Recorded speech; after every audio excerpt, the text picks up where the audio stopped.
Loic Potjes, fascinating conversation. He's a CEO coach. He's from South Africa, originally from Belgium, speaks 4 languages. I first talk about Safari and how it's changed his life. He talks vividly about, having a gin and tonic on a deck and seeing, big elephants walk by into a watering hole. And he then gets into wine and the difference there and how it made a difference in his life. And he had this big crisis where, he pivoted from being, part of an organization and having coffee with a friend in France and moving over to coaching CEOs. And he coaches CEOs from Asia, India, which is obviously parts of Asia, to Africa, to Europe, to the States, to Latin America. Fascinating the cultural differences there. But his take on why business owners, CEOs, entrepreneurs need coaches and who he won't work with and who should be open to it. Very, very interesting. His viewpoint on discipline was surprising. I'll say that.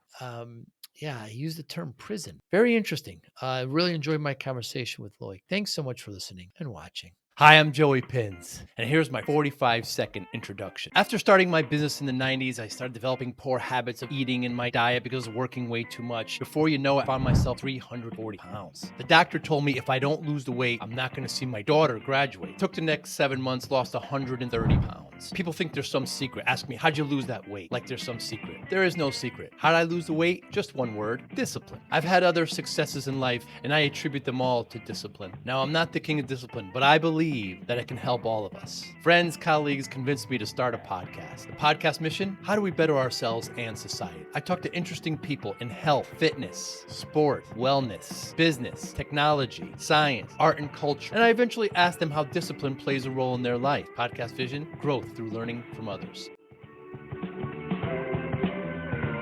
Very excited to you. Thank you to talk to you today, Loic. I'm excited to talk to you. Thanks again. How has Safari changed your life? Safari, as in Big Five game reserve. I think, Joe, it's the contemplation to nature. Quite a number of years ago, when I was young and beautiful, I had a course on philosophy, and the thought was one of the doors for contemplation of God was through nature, and other ones are through art or music, and it always stuck with me. And now that I'm 16 years in Africa, in Johannesburg, we love with the family going to the bush. There's nothing like putting your feet up by a fire under the stars, and in the background you hear the noise of the fauna and the wildlife. There's something magical about that. And how does that change one's life? I think it is something exceptional for meditation, for prayer, for reflection, for strategic thinking, for new ideas, for creativity, innovation. All of that flourishes, I think, in that kind of setting. In this fast-paced MSP landscape, how do you stay ahead? Introducing MSPinfluencer.com, your ultimate hub for MSP news, insights, and community connection powered by Forza Dash. More than 75,000 MSPs subscribe to our MSP Influencer Pulse weekly newsletter, staying informed and ahead of industry trends. Tune in to emerging podcasts from Joey Pinz and leading MSP voices, offering essential tips, powerful insights, and success stories. Explore our multi-authored blogs, crafted specifically for MSP leaders, delivering fresh perspectives and actionable strategies. Celebrate excellence with the industry-leading Forza-MSP Influencer Awards, recognizing innovation, leadership, and impact in the MSP community. Join thousands of MSP professionals who trust MSPinfluencer.com to grow their business and expand their networks. MSPinfluencer.com, where today's MSP leaders connect, collaborate, and conquer, all powered by the Forza Dash platform, helping MSP vendors work effectively with MSPs and helping MSPs grow. Look, you're kind of coming in and out a little bit. How is your internet connection there?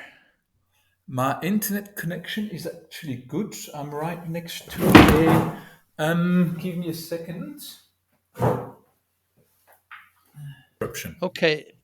Yeah, very good. Yeah. So I've never been on Safari. I've only seen video. And To be up close to nature and to animals like that, it's intimidating but yet beautiful.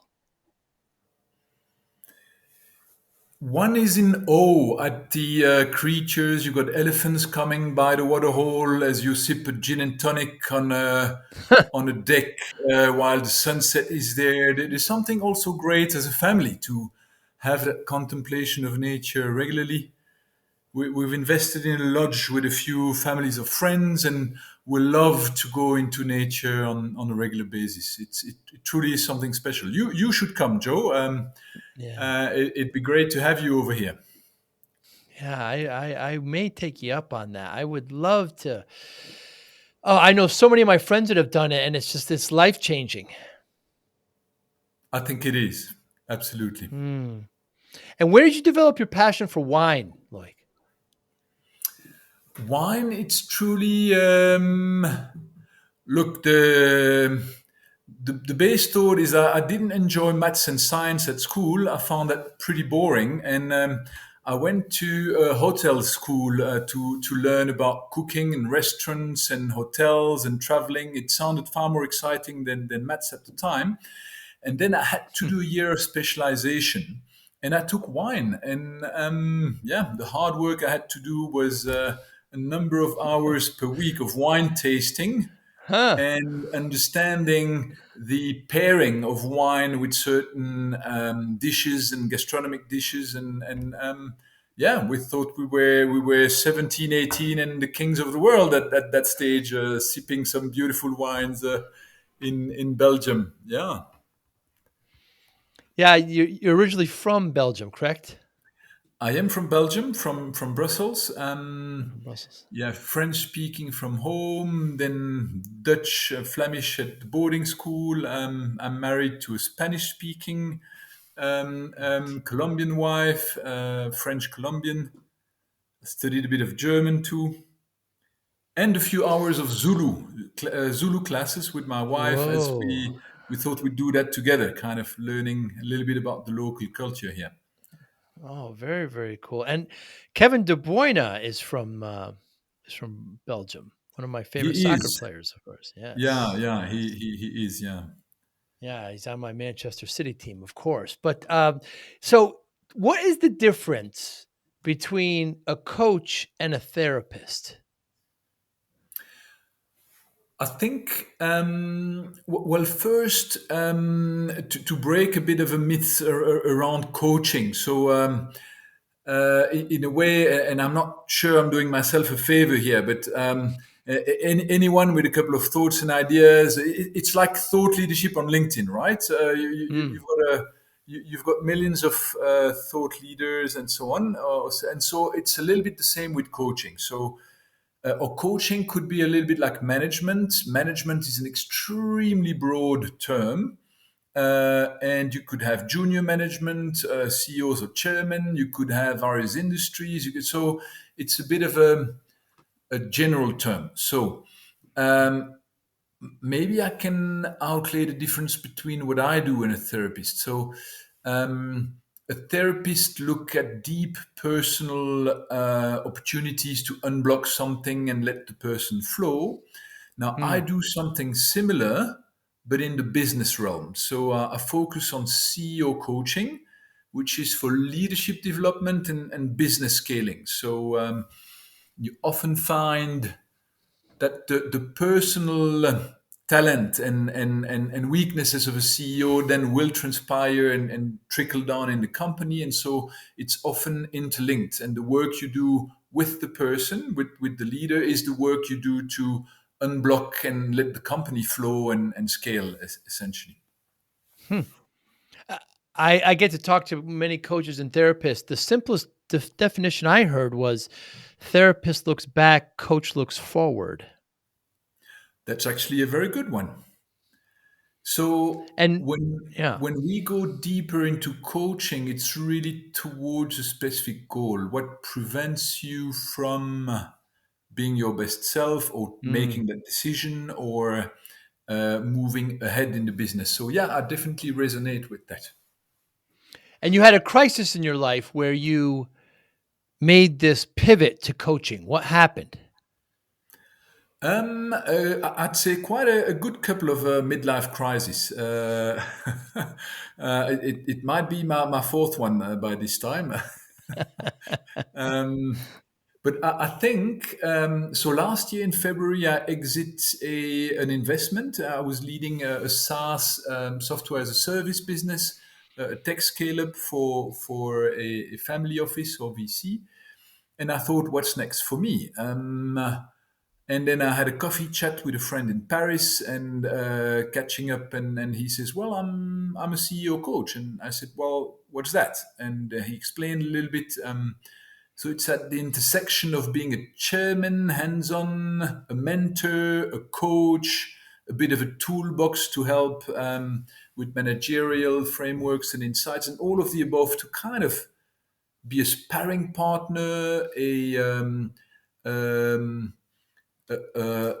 yeah, really a sparring partner, but with no politics.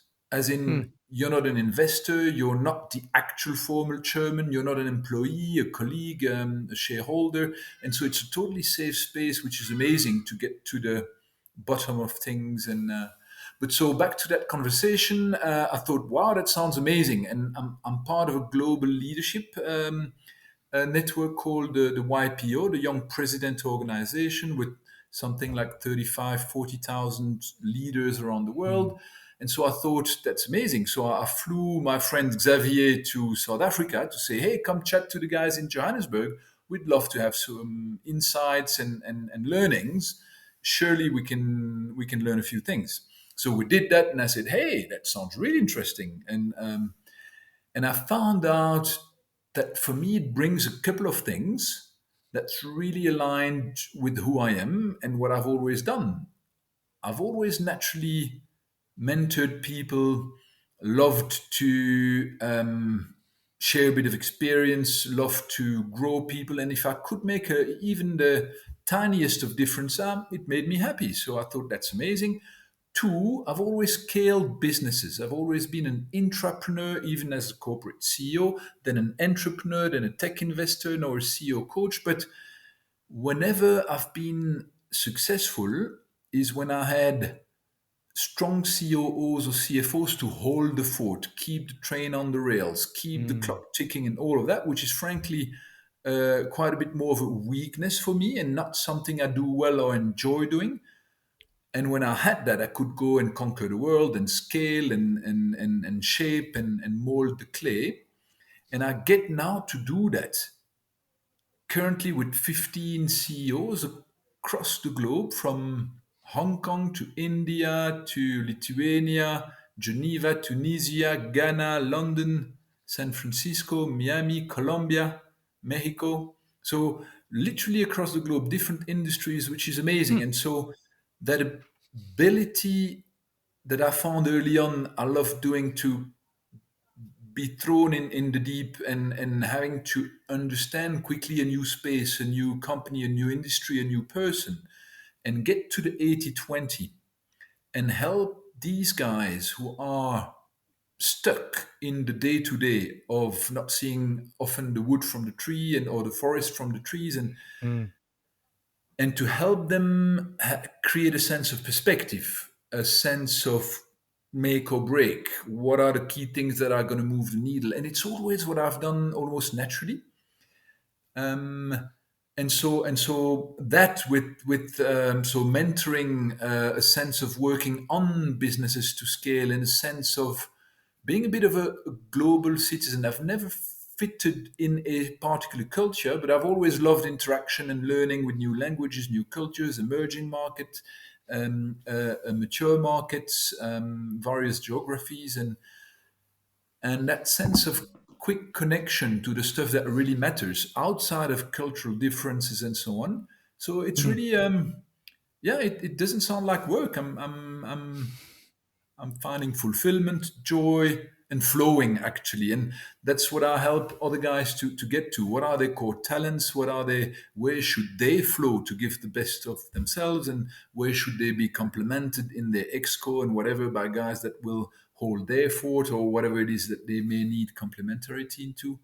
Because there's power to that in when we get to be the best of who we can be and what we kind of born to do, or our superpower or super talents or whatever. You can't have a perfect individual, but we all have a gift or several gifts, big or small. And when we get to understand that, crystallize that, and do more of that, then yeah, we have a fair chance of being happy, fulfilled.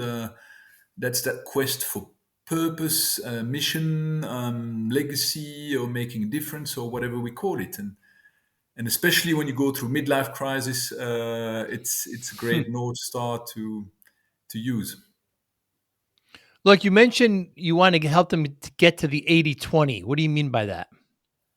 So it's a ratio, it's a business ratio that I really, really love. And I think it's from Pareto, and it's the law of Pareto. And so it means that with a 20% focus on the 3 to 5 things that really matter, you can move automatically the needle 80% in the right direction. Hmm. And so that understanding of the true things that really are meaningful, important, non-negotiable, and the key decisions to make and stuff to do will push a business 80% in the right direction. Hmm. But more than often, it's the opposite that matters. People spend their days doing 80% of stuff that doesn't really move the needle, Right. and especially leaders, because they're not leading life, they're mostly being led by life. It's their schedules is bombarded by colleagues, shareholders, investors, clients, employees, suppliers, whatever the next things to do, and they have a sense of productivity and positive energy and a bit of chest beating. Hoo ha! I've worked 16 hours today, and I feel like because it feels productive. It feels we're achieving things, we're doing things, but actually I'd get to almost 95% of that doesn't really move the needle. Some of that needs Hmm. to be done every day, but when you get to elevate them and pause and take a break from the in a different space from that day to day and from the cold phase, then you get to that 80-20, as in again the 20%, the handful of things maximum that will shape yourself and your venture and your company where it needs to be. Hmm. Many CEOs by kind of by design are just type A personalities, and they it took a hard long time to get there, and sometimes it's difficult for them to ask for help, to ask for a coach.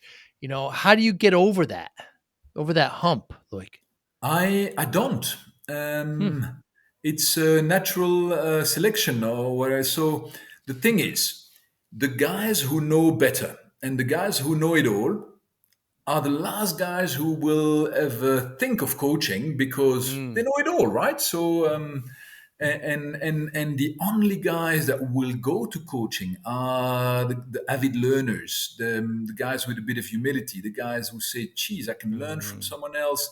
If I can bounce back insights and have a sounding board, it'll help me. There's more in two brains than in one, and all of that sort of mindset. It naturally attracts the people with the right mindset, which is amazing. You don't have to. And the couple of times within 30 seconds to a minute, when I have someone in a discovery session in coaching to kind of get to know each other, and if they ask, because everyone has heard about coaching and CEO coaching, and they think, am I missing out on something? Everyone does it. My mates do it.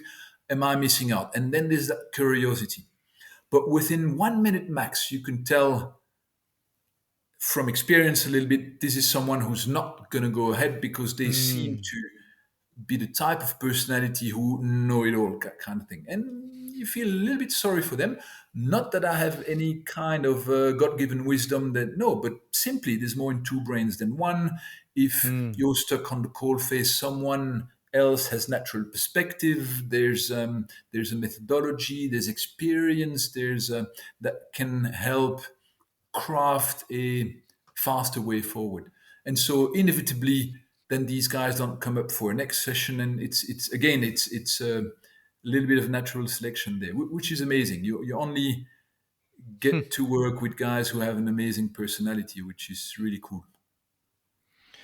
If you're a CEO or a business owner, what are the right questions to ask somebody who wants to be your coach?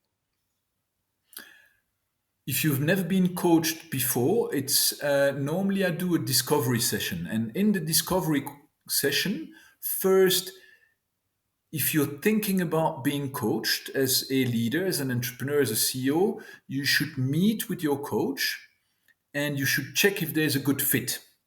Mm, Um, because naturally we can get along with some new people and we click instantaneously, and with some others less, and it's perfectly natural.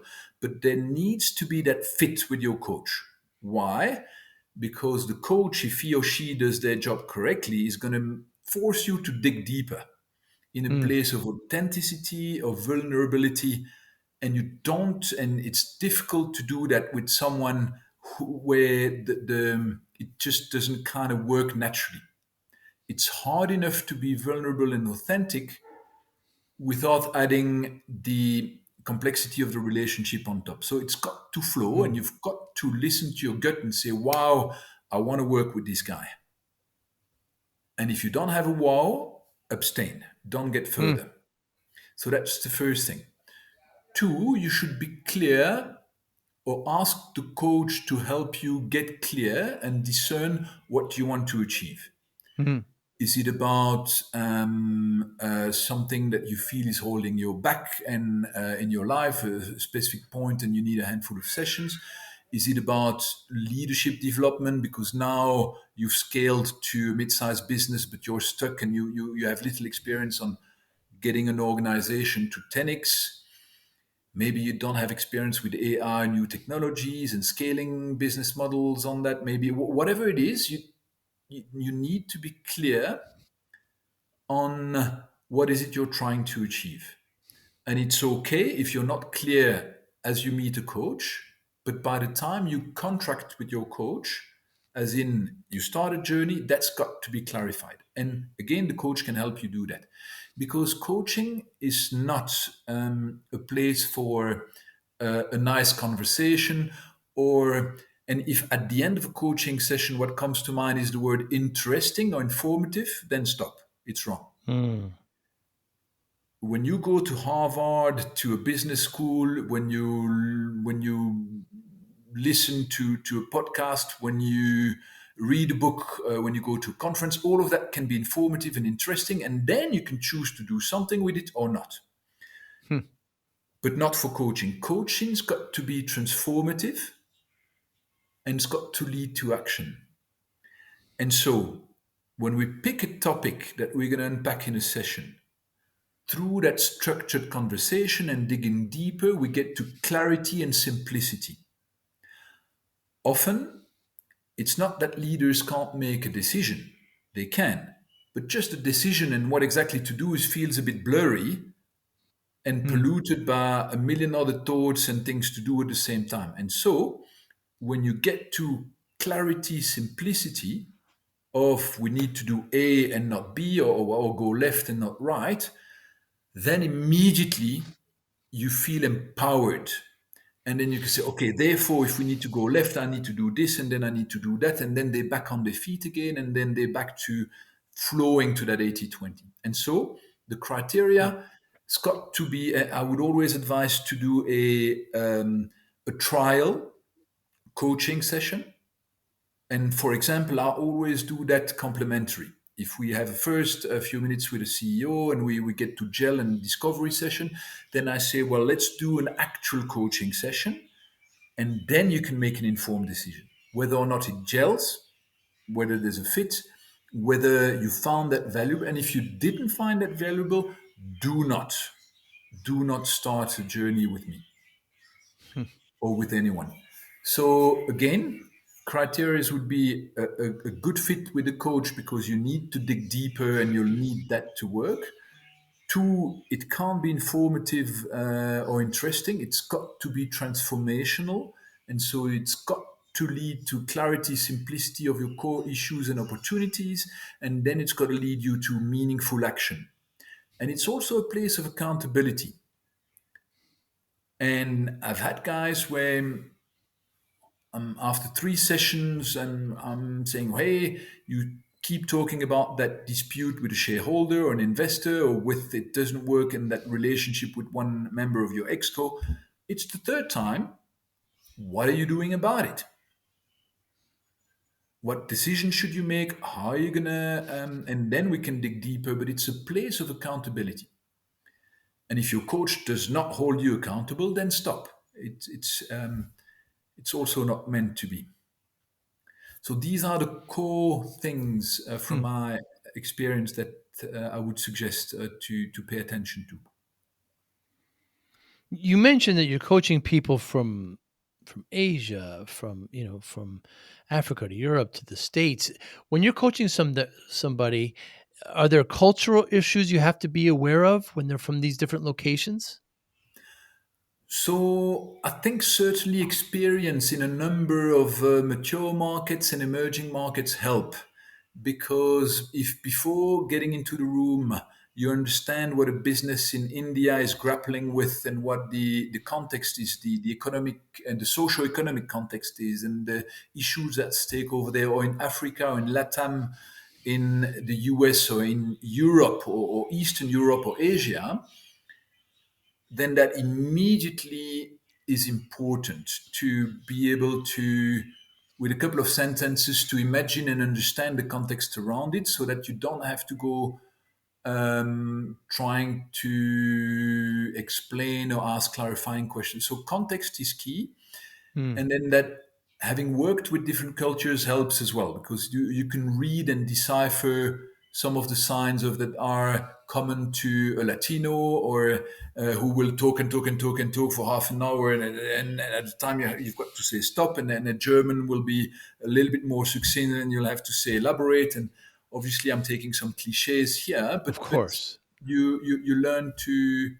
So I think it is important, to the same, in as much as it's important to, I think, when you're coaching CEOs, so the feedback I get is that some of them have had an experience of a coach, but that did not understand what's happening in the next core at the board level and the key decisions, and then the depth of what they can meaningfully contribute is it's pure coaching. Then it's the art of asking the right questions, where I am more on the depending on the topic at stake, I can be quite hands-on and more on the mentoring side, to say, dude, when, and an example that comes to mind is the large IT infrastructure of one of the big four banks in South Africa.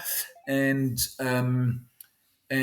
on such a project, you understand immediately that the career of the CEO is at stake, because if it goes wrong, then the damage to the P&L and client base and can be, and that guy is not going to be hired ever again. It's really hard. So if you understand immediately that context, and two, after coaching and helping him find the solutions, you realize that he's got a couple of points he's not seeing, because it's the first time he does it. Now, if you happen to have done it before, then you can say, have you thought of this? My experience Hmm. is that, and that's a major red flag, and that's the what went wrong, or how we fixed it. And with that in mind, then you can go back to coaching and say, okay, with that in mind, now what do you think you should be or could be doing, and so on. And so, two extremes. It's the coach with limited to no experience at an exec or CEO entrepreneur level.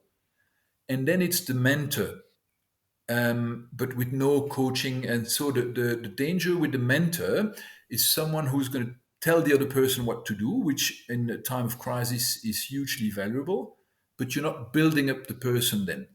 And coaching methodologies and so on are rich, are amazing, are and can help create the pathways so that the person can help themselves going forward. And so learning how to play on these two roles is, I think, crucially important Hmm. for CEOs, because they don't always have the time to dig deep and find over 6 sessions what to do next. When they're in crisis, someone needs to tell them, dude, go left, because that's the, and for those reasons, it's the right thing to do. And at other times, you need to build them over the long term. And that's purely coaching and so on. So I would also say few and far in between are those who have that mix of um, deep business experience and expertise, and then therefore can do the mentoring side, and as well have taken the initiative to really train themselves on coaching and so on and so forth. So I'd certainly recommend that. Yeah. Like you mentioned, hey, Joey Pinz here. Want to take your podcast experience to the next level? I'm excited to invite you to become a YouTube member. It's the absolute best way to support the channel and enhance your connection. Join our amazing community and unlock the incredible perks, custom loyalty badges, exclusive emojis, and priority comment replies. Your voice will always stand out. Be the first to watch new videos with early access, receive special membership shoutouts, and get exclusive behind-the-scenes photos and updates. Dive into content available only to our members, special videos, deep dives, and insider perspectives.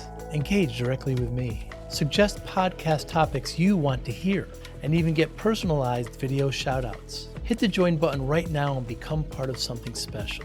Let's build this amazing community together.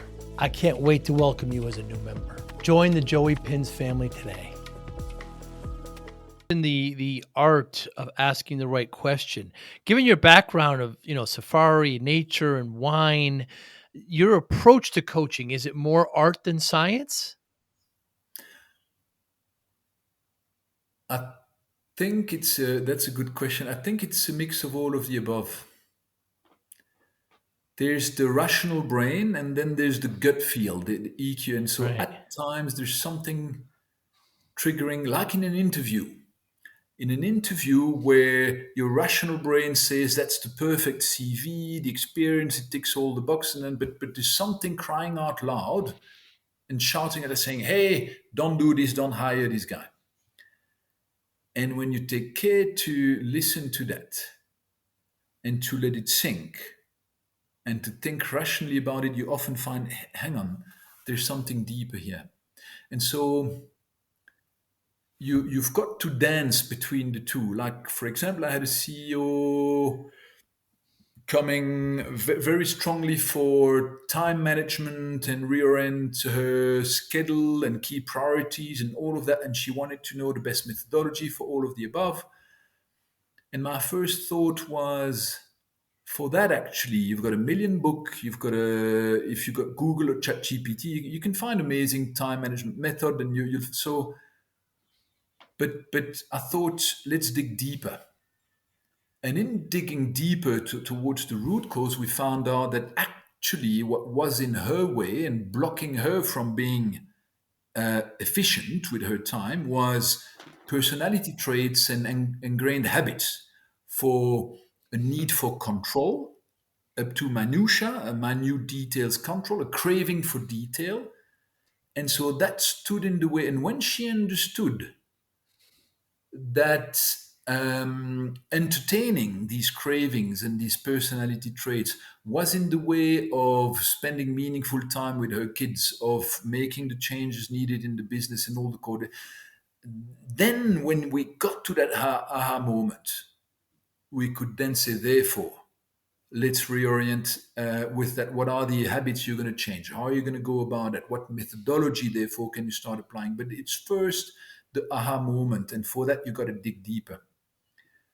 And so it's really a mix of both, like a dancing act where you've got to be really present to listen to what the person says, to their body language, and to dare at times to say, well, let's pause here. Mm. Did you hear yourself? What did you just say? Where does that come from? And then invite to dig deeper. Um, yeah.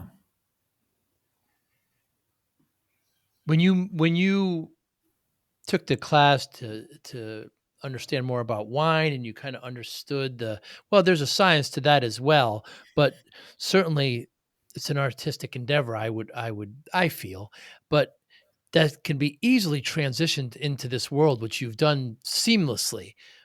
But listening to your gut is something I think often that we kind of overlook, when we really should look deep into that. Yeah, definitely. And wine is a mix of the two. So I had to Mm. do blind wine tasting competitions. Hmm. Now, before you've got a glass in front of you and you've got to make out what wine it is and so on and so forth, first you've got to study like a medical doctor, like a whole encyclopedia of what are if you're going to go about a blind wine tasting of French wine, you've got first to study all the terroir, the region and the sub-regions, their names. In each of the sub-regions, you've got to know the type of soil. Is it clay? Is it rock? Is it schists? Is it whatever? You've got to know the Jeez. orientation. So in that sub-appellation, you've got to understand what are the domains and what is the orientation of their core pieces of land, because and then you've got to understand the climate of the last by memory, by heart, the climate and the weather, especially at the grape harvesting time, because if there's too much water, it dilutes the wine, the juice before it gets to be wine. So Right. you've got to understand weather, soil,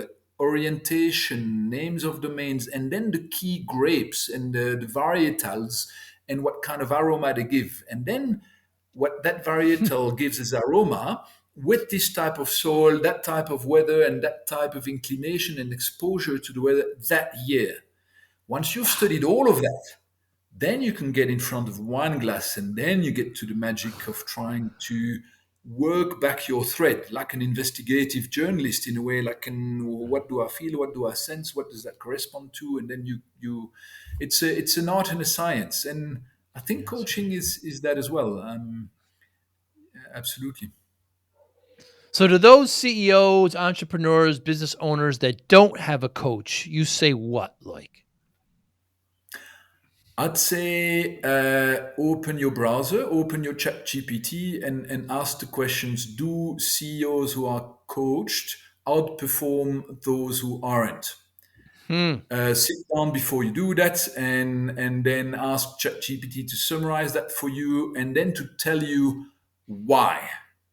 Why do they do? Because obviously, if I'm saying that, is that it means they do outperform those who aren't coached. And and by a mile. And you've got Harvard studies on that. You've got ICF, the International Coaching Federation. But you might say that they might be biased as they are preaching coaching. But you've got realistic, reasonably scientific evidence to say that coaching helps and often tremendously. Now, my 2 cents in terms of why that is, it's first a place of perspective. When you're 16 hours or 12 hours a day on the treadmill, you lack perspective. I can vividly remember the last tech business a VC firm hired me to lead and co-invest in. They hired me because I had that magic vision. On the back of a couple of thoughts and interviews and stuff, I told them, "You're not that business, you're that business." And they said, "Wow, that's amazing insight. We've got to hire this guy." Okay, so I start. 6 months later, the same guys at the board tell me, "But actually, you've lost your," and they said it in different words, but essentially, I had lost it. Hmm. And I reflected back, coming back home, and I said, "Yes, I've lost that sense of perspective. I've been ingrained in it. Why is that?" And I thought, geez, yes, I've been for too long on the coal face and I've lost the plot.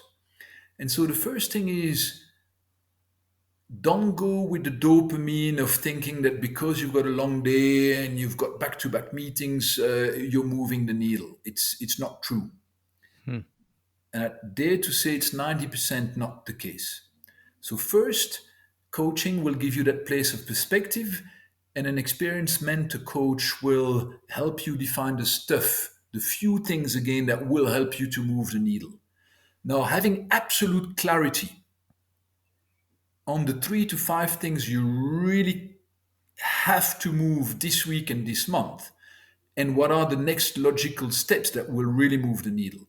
That's powerful because I again dare to say that for 90% of CEOs, it's either they have that, but it might be the wrong ones, or it might be an outdated plan. It might be or simply they don't have that. They're just plodding along, trying to execute on more of the same as last year plus 20%. Or hoping for insane results, and but on the back of doing more of the same, which we know as per the definition of Einstein, which I love, definition of insanity, which is to keep doing the same things but expecting a different results. And you have all these VC funds and these private equity funds saying, "Well, next year we signed off on a budget with a magic Excel sheet. We're gonna do 50% more revenue." And so, but essentially the levers are the same as last year with a twist. And fundamentally, before you start your year, you're on the wrong path. And then you start a bit of a war between exec team who says these guys are ivory tower investors, they have no sense of reality, and investors saying these guys have lost the plot, they don't have a sense of perspective. And often investors, especially financial investors, think they can help CEOs with that.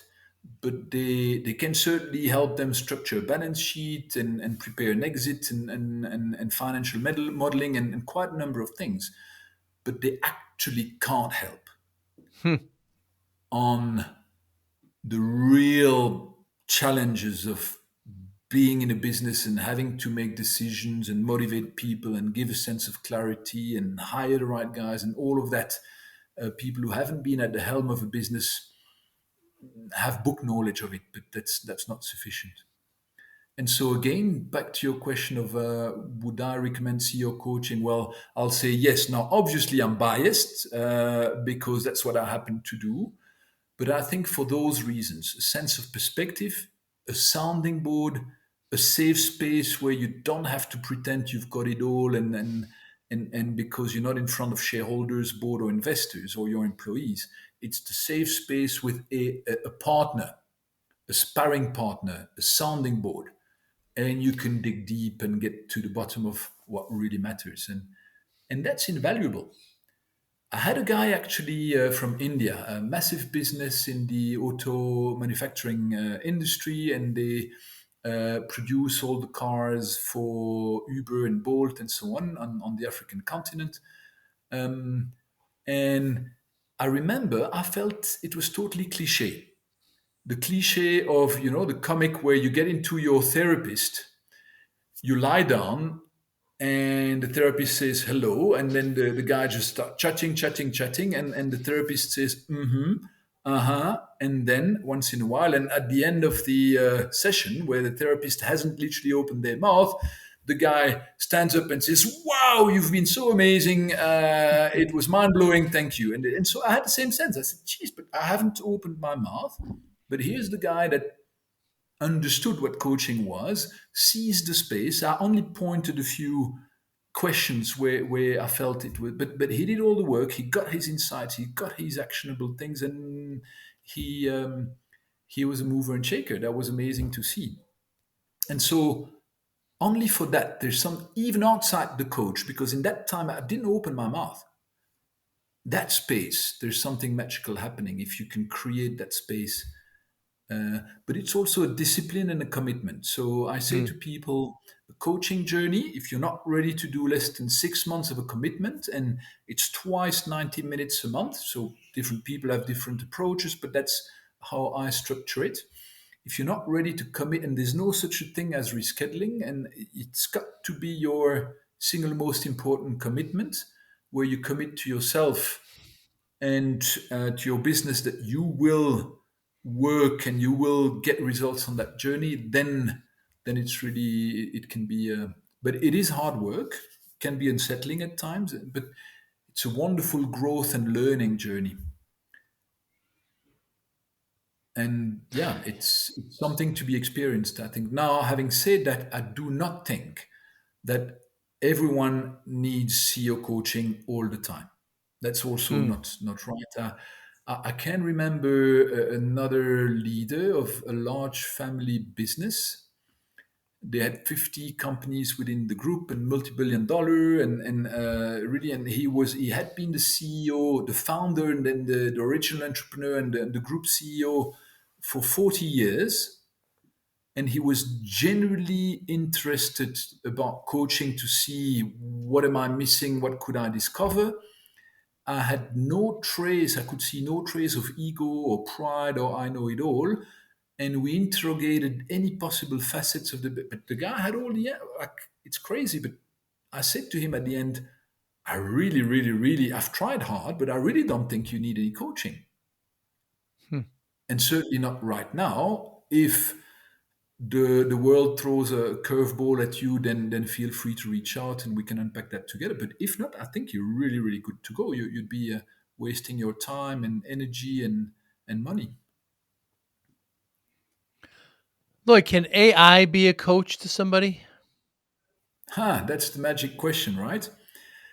So the short answer is I've got no clue. Hmm. I don't think it's ready now. So, and I'd even dare to say that no is the answer right now. Would it get there? Maybe, or maybe even probably.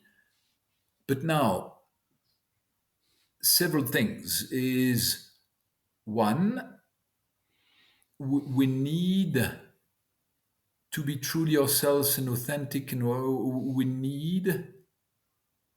need to have that space. And will someone feels they have a space of vulnerability, authenticity, and with a in front of a screen, however pretty looking the avatar is, I'm not sure. So there's that human connection. So that's a question mark. The insights of AI are absolutely mind blowing, huh? And so more and more on the emotional intelligence realm as well.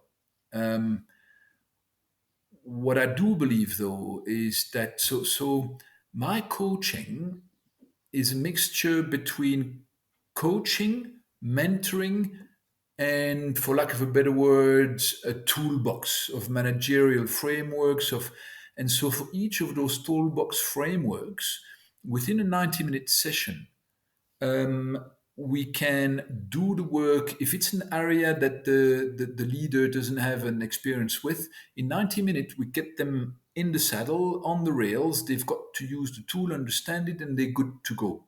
So that's the 80-20 versus going for 3 months with a consultant at a very high cost and price. And so that toolbox is quite practical. Now, we used last time AI for such a workshop. And the workshop was an ITC business that needs to now renew their exco and has and the first part of the coaching was getting to the right mix of team and we got the decision that we need a CTO, we need a CRO, a chief revenue officer, and a head of delivery. Now, with that in mind, we said, okay, where do we start? And instead of taking an example of job description, whatever, we said, okay, so let's throw it in various AI tools, and because various platforms can be slightly or a lot better at various things, and so that knowledge is also quite key. And we started toying around live, and we started doing one, not just a job description, but what are the 3 to 5 things for that role in that industry, in that part of the world that are absolutely critical for a business that is getting out of a turnaround and that now needs a repositioning and rapid scaling. And so Hmm. it's the art of the prompt into AI. So we got 3 to 5 things. Then from there we'd say, okay, therefore, what are the key KPIs that role should have? What is the industry benchmark in that side of the world, that sub industry in that role? Put it in a CSV format, in an Excel format, put it into write the 3 to 5 employment contract clause that would need to add in, push it into a policy, integrate meeting reminders on Outlook that we could download. And so all of a sudden, at the end of that call, we had taken through coaching, gotten to the right decisions, and you had an implementation ready thing where you would have needed a month of your HR director or possibly with external guys to help you craft that. And so AI is a powerful aid into now not pure coaching, but more on the mentoring side and on the managerial toolbox. again to the principle of accelerating an entrepreneur's journey, because they don't have 3 months to talk to an army of consultants at high cost all the time. AI is extraordinarily rapidly disrupting all of that. And best practices, thought leadership, managerial experience becomes more and more ubiquitous and a commodity. And it's the art of surfing all these AI tools to get to in real time to the because it changes every day. And that is, if it can be added to that coaching mentoring, that's quite powerful then again to a flowing journey. But to replace the coach, yeah, maybe someday, who knows? Time will tell. Want to show your love for discipline, inspiration, and the Joey Pinz podcast? Now's your chance. Introducing the brand new Joey Pinz merch store, where style meets discipline. Choose from premium apparel, cozy hoodies, stylish hats, durable bags, and your new favorite coffee mug, all featuring the iconic Joey Pinz logo. Perfect for podcast fans, discipline enthusiasts, or as unique gifts for friends and family. Every purchase supports the Joey Pinz Discipline Conversations podcast, helping us continue to inspire greatness and promote positive change. Visit joeypins.com/store today and wear your discipline proudly. Joey Pinz merch. Wear it, share it, and live it. Who won't you work with, Loic? Who will you not work with? If somebody comes to you and says, you say within the first minute you can tell, but who won't you work with? So I will work with the guys who know it all if they want to give it a try, because I kind of see that as a challenge, and I kind of love that because at a certain stage I have to cut in and seize the bull by the horn, and I find that because sometimes if something gives and there's a sense of realization, and then they can come through authenticity, and then we can craft a journey. So I have no problem with that. It's often themselves who then say, no, I don't need that, I want to start. So that to me, mindset is not a problem. It's, I think, anything unethical. So if it was an unethical industry, I wouldn't want to participate in that. I wouldn't want to help. So I often found myself, I wouldn't want to work for an arms company or defense company. And people could argue, no, because it's still, it helps towards protection. But it's on a commercial drive, it's hard not to sell when there's or tobacco or even fizzy drinks. When they're pumped full of sugar, I don't want to help people craft a marketing strategy to help a younger kid get fatter than they already are, or it doesn't appeal to me. Or a fast food chain, or this just stuff, and again, that might not be unethical, but that's just, or it might be unethical, it might be unhealthy, it might be. I'd like to have a positive impact, and that's my whatever second midlife crisis, and a sense of purpose, and making a contributing in a positive difference is essential to me. And I wouldn't want to take anyone if I don't believe in the business or what they do, or to put it squarely, anything unhealthy, unethical, and so on. That would be a no. Look, has there been anything in the last recent history, 30, 60 days that you changed your mind on?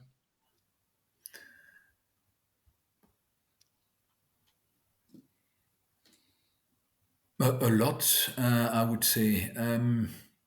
In the last 30, 60 days, it's that first approach of AI and so on that I've started toying with, Hmm. and moving away from a more rhetorical approach to new tech versus coaching and all of that, to say, what can I leverage right now that would make sense and that would be a help for my clients? And then realizing that I don't have all the knowledge that I would need to do that, then it's smart and quick partnering. And I've got a friend and colleague in Berlin, in Munich, in Germany, and we started doing a couple of calls and starting shaping a couple of tools or a couple of approaches, and I love that sense of change is one thing, but evolution or evolving, and evolving for not for the sake of, but because there's something that's worthwhile exploring that can add practical value, and that I really really enjoy and appreciate. It's a quest Hmm. to personal growth as well. So I don't know if you know my story, but I started my small little tech firm, which was just supporting small businesses with their networks in the '90s and building. Back then we called it programming. So this kind of firm now is called a managed service provider. But I started that business in the '90s, and I was working way too hard, and 14, 16-hour days, and putting my health in the back seat there, like. And then so I'm at the doctor's office, and she tells me that I'm 340 pounds. So that's 160 kilograms, right? So I was 340 pounds. She says to me, if I don't lose the weight, I'm not going to see my daughter graduate. So scared the life out of me, right? So I spent the next 6, 7 months. I lost 130 pounds, which is what, about 60 kilograms. And people ask me how. How'd you do it? What's the secret? And there's no secret. Discipline. That's how I did it. Focus, willpower, routine, all under discipline. How does discipline play a role in your life, Loic Potjes?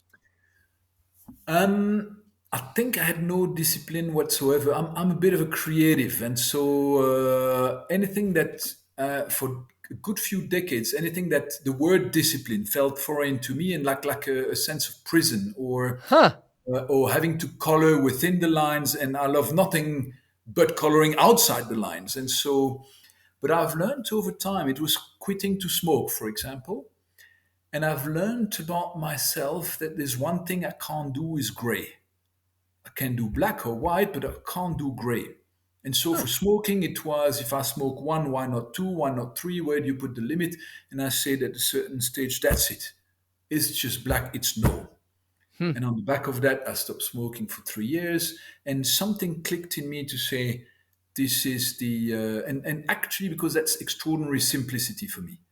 If it's essentially clear and say, don't touch it, that I understand. But Mm. touch it less, I don't have the willpower to do the lesson. I start slipping out. I've lost twice, not much, but 15 kgs of weight. But because I see over the years that I start putting more and more, because I enjoy good wine, right? I enjoy good food, restaurants. I'm a generous, a positive outlook person. So I'd certainly. But through discipline, I've lost weight, and for me, it's again black and white. It's don't touch Hmm. carbs, don't touch sugars, don't touch fizz drinks, and a glass of wine is absolutely fine. Lots of veggies, piece of meat, and so on and so forth. Fish and boom, that works for me. And consistency over time.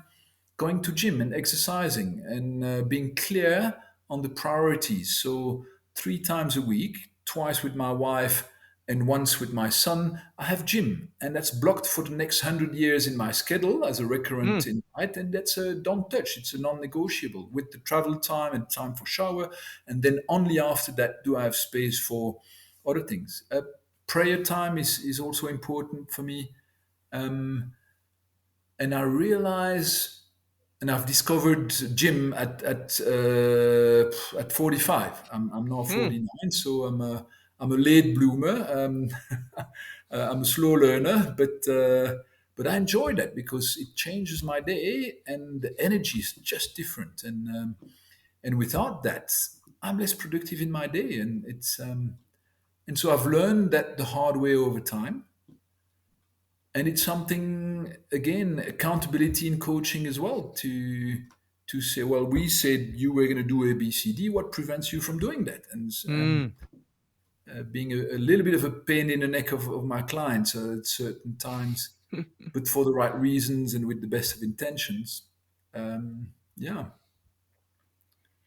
You said as a youth, you viewed discipline as prison. I wonder why. That's fascinating viewpoint. Because the thought for me was, I have a big appetite for life. So I want to discover, I want to experience, I want to do it all. If I enjoy a good glass of wine, I want 3 or 4 glasses of wine. If I enjoy a good meal, I want to go the next day to another restaurant. Or if I and there's that thirst for experiencing, and so anything like a discipline felt at the time like a restriction Huh. on my perceived freedom of doing. And when I realized that, hey, I can't have it all. I can't be slim and in good shape and having great meals and carbs and Mm. desserts, and like just something's got to give. And the day that I realized that, I can sulk about it or I can do something about it.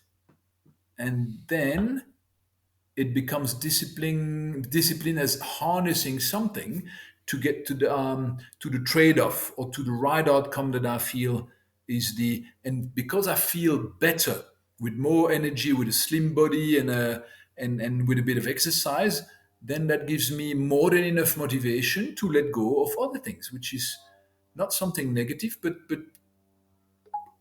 going doing less or none of that to get something more exciting and better. So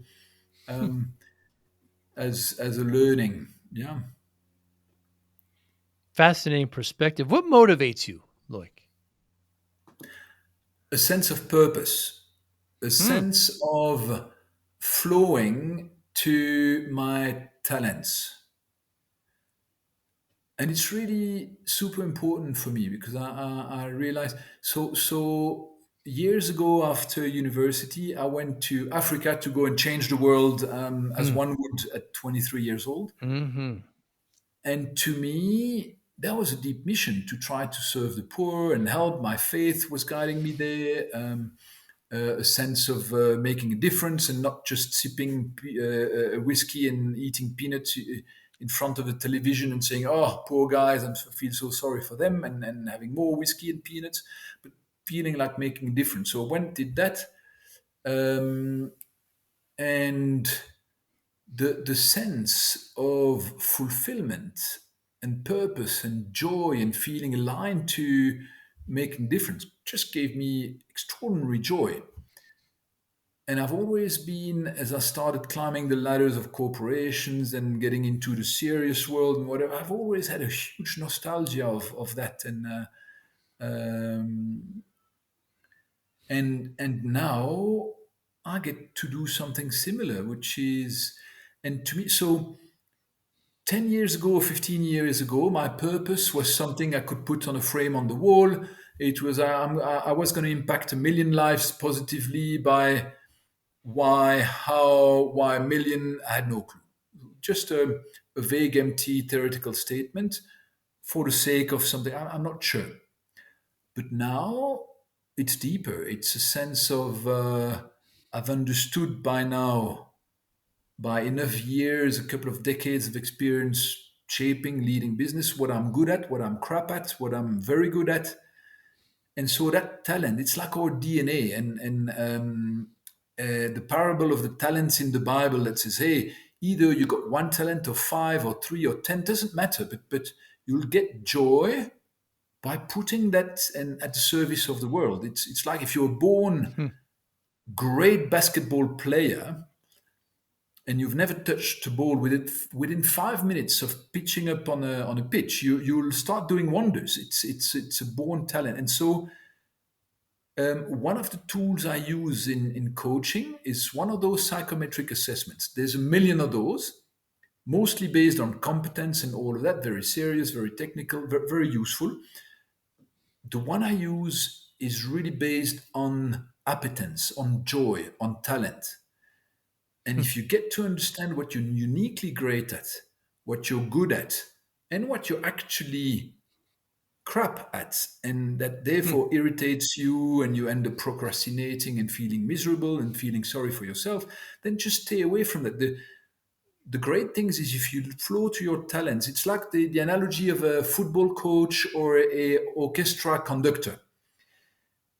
As a leader, you can do it all and control it all when you're yourself or when you've got 10 people. When you've got 50, you can't do that anymore. When you've got Hmm. 5,000 people in multiple locations, you can do none of that. You can't control, however you'd like to think, you can't control much, but you can empower. And when you understand who complements you on your exco management team and you get to flow each to the best talent, because it's not a, we think we're led by life, but often, and it might be by chance that we got into that career, or that, but more than often not. It's because there's something attracted, and so we could flow to the best of what we are. And so essentially, that's the work I also do in coaching. And so what gives me purpose, what gives me joy is that it's to stay away from what I'm crap at. And believe me, there's a lot. And what I'm good or very good at, I get to do that every day with amazing people. And it's amazing. It's the best place to have the biggest impact, which is now, Mm. in terms of purpose, something more tangible, practical, real. Will it be one life or a million lives that I end up touching, or in a small way or in a big way? I don't know, but I have joy doing it. So given that motivation of, using and finding your great talents, how do you measure success? I'd measure success at the end of a session Hmm. when someone, I can see the body language and they feel empowered or they feel helped and they feel back into action more and like they feel the best self. That to me is the greatest of gift and joy. It's not mechanical, it's not scientific, it's not starry eyes in every session. Huh? Mm. There are better sessions, there are great sessions, there are dull sessions, but on that sense of journey, when someone has had a aha moment or has got clarity and feels empowered and good to go again, that is just amazing. It's beautiful. It is beautiful. I love what you're doing, and I know we had to reschedule this a couple times. I appreciate it. I really, really enjoy our time together. Anybody listening or watching, how can they get in touch with you? The easiest is to go on the website, which is disruptiveleap.com. Disruptive like a disruption and leap like a leap of faith. So disruptiveleap.com. And there you can either pop an email, a WhatsApp, or book a slot. There's my schedule there, and people can book a few minutes for a chat. And if entrepreneurs, scale up, or CEO coaching is something that resonates, then more than happy to chat through that. Yeah, absolutely. Wonderful. Disruptiveleap.com. We'll make sure to put it in the show notes. I hope to make it to South Africa one day where we can have a cup of tea. That will be absolutely great, or even better, a glass of wine Yes. in a safari. Oh, even better. Even better. You be well, my friend. Thank you so much. Thanks so much, Joe. Thanks for having me. Cheers. Bye. Thank you for listening and or viewing Joey Pinz Discipline Conversations. Please share this episode with one or two of your friends who you think may benefit from the episode. Our website, www.joeypins.com. There you'll find lots of resources and you could join our mailing list. Please follow us on all our social media, Instagram, Twitter, and Facebook. Podcast information, the video version of our podcast is on YouTube. Please subscribe. Audio is on all major podcasting platforms. Please follow them. And if you like it, please consider giving 5-star rating. Would really appreciate that. Thank you again for listening or watching Joey Pin's Discipline Conversations.